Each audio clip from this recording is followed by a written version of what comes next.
Hello, to set up fingerprint on your Xiaomi Poco X7, first of all you have to go into your settings, then scroll down and go into fingerprints, face data and screen lock, right here, and we have the fingerprint unlock option right here. Now we have to unlock our phone, and here's the information that the not original screen protectors might interfere with the fingerprint recognition, and the Xiaomi says that they recommend using an official screen film if you require screen protection. Alright, and now we have to, here in this spot right here, there is the fingerprint sensor, and we simply have to put our finger right here to scan.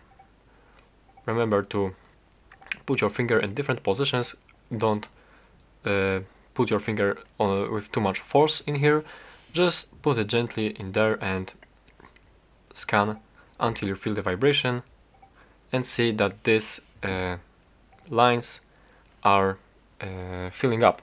So let me quickly finish this scanning.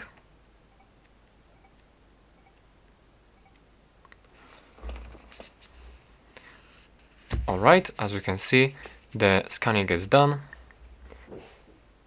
Alright, as you can see, the scanning is done. Now we simply press done and our fingerprint is here available. You can change the name of the fingerprint if you'd like to, but basically that's how to set up the fingerprint on your Xiaomi Poco X7. Thank you for watching.